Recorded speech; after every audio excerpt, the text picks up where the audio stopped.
प्रणाम मिथिला, हम सब गोटे के गोर लागै छी। और हम एकटा महादेव गीत सुनाबै छी। आशा करै छी अहाँ सबके नीक लागत। कमेंट में बताएब केहन लागल। और सुनू।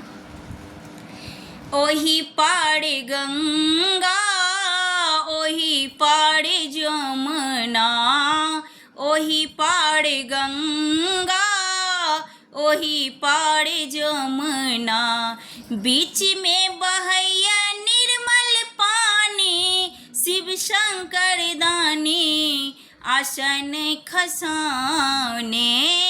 बीच में बहैया निर्मल पानी, शिव शंकर दानी आसन खसाने। जल भर चलली गौरी कुमारी, गजल भर चललिए गौरी कुमारी। पकड़ लेला आचरा के खूट, शिव शंकर दानी आसन खसाने। पकड़ लेला आचरा के खूट, शिव शंकर दानी आसन खसाने। छोड़ू छोड़ू आहे शिव मोर रे अचरवा, छोड़ू छोड़ू आहे शिव मोर रे अचरवा। हम थी कबाड़ी कुमारी, शिव शंकर दानी आसन खसाने। हम थी कबाड़ी कुमारी, शिव शंकर दानी आसन खसाने।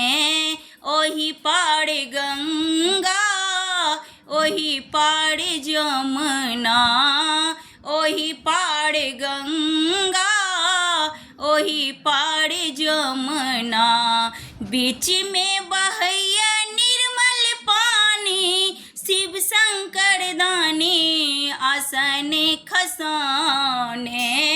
नाही हम छोड़ब गौड़ा अचरा अहाँ के, नहीं हम छोड़ब गौड़ा अचरा अहाँ के। अहाँ छी हमारे प्राण प्यारी, शिव शंकर दानी आसन खसाने।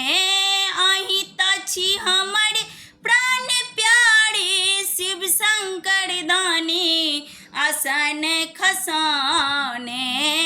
बाट रे बटोहिया अहीं मोर भैया, बाट रे बटोहिया तुही मोर भैया।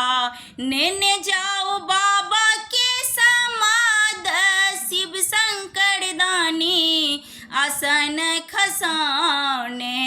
नेने जाओ बाबा के समाध, शिव शंकर दानी आसन खसाने। आहू बाबा जी के चिन्हियो न जानी, आहू बाबा जी के गौड़ा चिन्हियो न जानी। कोना हम लाजब समाध, शिव शंकर दानी आसन खसाने।